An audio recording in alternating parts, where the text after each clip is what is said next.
and then we'll just make the transfer. So now we're transferred on generator load.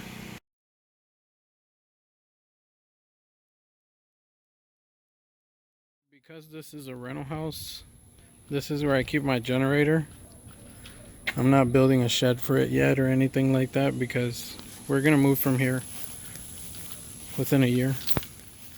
But I just want to show you the setup that I have to connect the generator during a power outage. So here's a 30 amp plug that goes straight to the panel. Ran it with some EMT and a couple of elbows. Oh, we have a visitor. Hello. Alright, you have a good one. I'm gonna carry on with this video. So here's the EMT leading out to the panel, which I'll walk you out there right now and show you. So this one goes to a 30 amp breaker in the panel with an interlock. So let's walk over to the panel.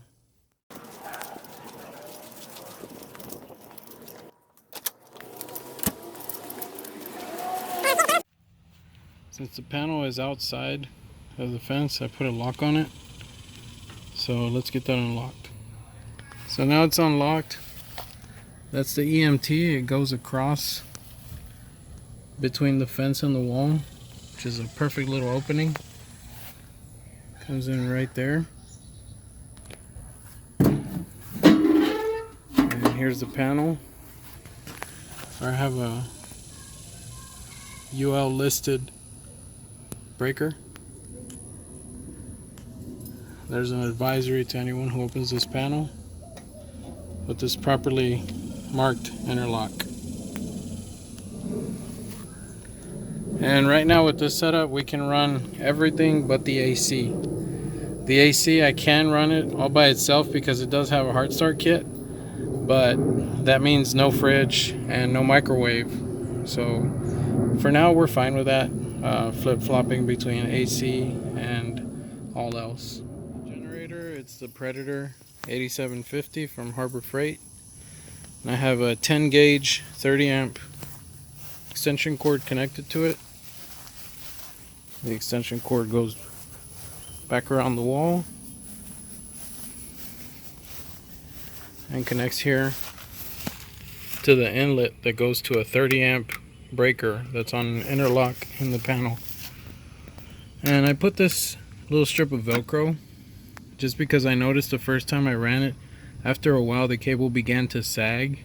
So now I strapped it to the cover so it gives it a little extra support for extended periods of time. So now the first thing we're going to do is get the generator going, let it warm up for a little bit, and then we'll transfer the power. So the first thing I'm going to do is flip the choke. Let me focus.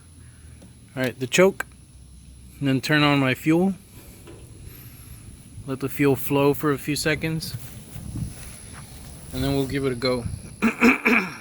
Here we go. And now that it's running,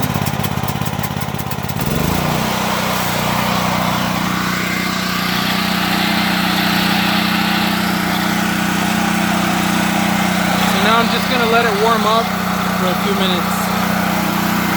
Then I'll transfer the power.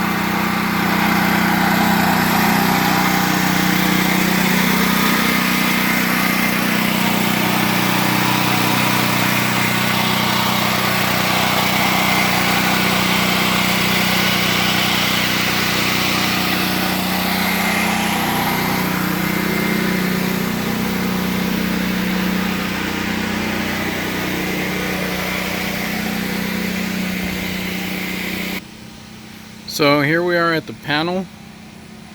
The generator, you can hear it running in the back. And you can see the cord right here where it's connected. Comes out here to the panel. And the first thing we're gonna do is, because we know that we're not gonna run the AC, we're gonna turn off first. This is gonna be the air handler and the thermostat. And then this is the actual AC unit. So we'll turn that off, and then we'll leave the dryer on in case we need to use it.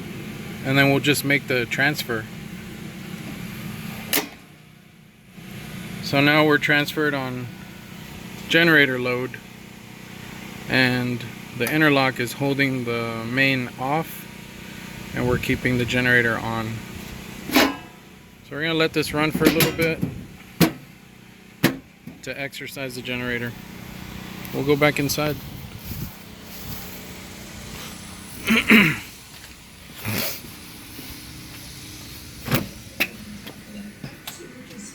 Yeah. No, nothing. Alright, so the transfer has been made. So at this point we've been running over 15 minutes on full generator load. The only exception is the AC. We're not running the central AC. So let's go inside and take a look at a few different switches and see how they're working.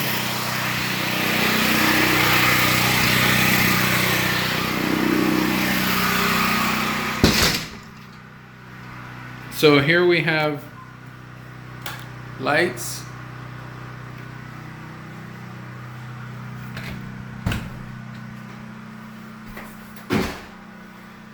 All the lights are working. So I'm going to turn this kettle on and just observe the sound the generator will make. It's just this kettle right here. And when I turn it off, so we'll try the same with the microwave. So we'll just do that. And you can hear when the load comes on and when the load comes off.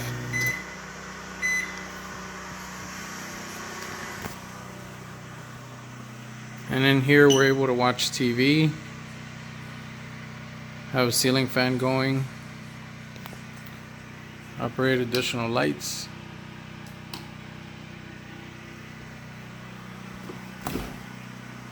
Fridge is still cool.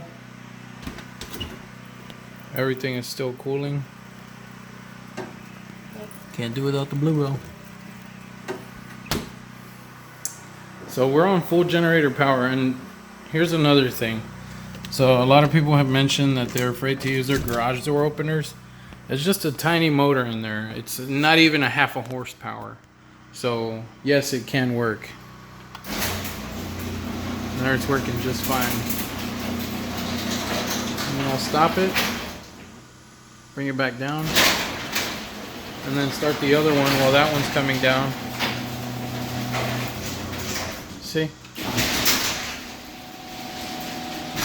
Now you can't hear it here on the video maybe, but you can't even hear the motor bogged down. And here's some more. Here's a 4-foot wrap with 2 bulbs in it. We can kill all of these lights. So there we are, and in a little bit I'll go over the shutdown sequence, how I would turn the generator off and restore the utility. Now we're going to start our generator shutdown procedure. First thing we're going to do is switch the breakers back to utility power. So that means that the utility is going to go back on and the generator is going to turn back off. And we'll try to do it all at the same time. So now we're back on utility power. We can turn our AC back on. There's the AC going. So now we are officially off of generator power. So I'm going to go ahead and close this. And we're going to go to the back. So here we are at the generator. First thing we should do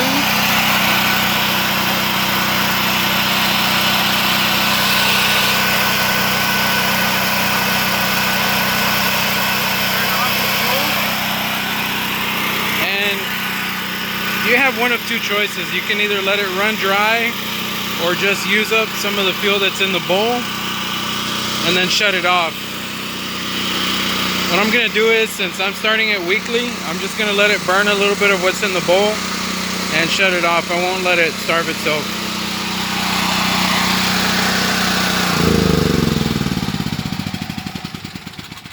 We can safely remove our twist lock, plug, and cover that back up. And then we'll just let the generator sit there for a while so it can cool off. And then we'll put it back in its corner and put the tarp back over it. And then along this side,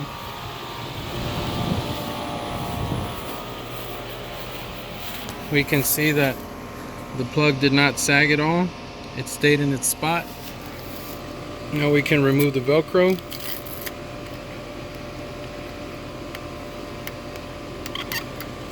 And unplug it. So twist and pull. And there we are. So at this time we do have a hard start kit installed inside of this AC unit. And I'll make another video on us running the AC alone on the generator. And it does run, but we don't want to push the generator too hard, so we let the generator run the AC only. So I'm going to go ahead and turn it off for now, but that's it. The Predator 8750 running a whole house, and this is a 2,100 square foot house. And everything runs just fine. So thanks for watching my video. I hope you like it. Please feel free to ask any questions about the setup and installation. Also, please feel free to make any suggestions if you can find anything I should have done differently or could have done differently. So please like and subscribe, and I'll see you on the next one.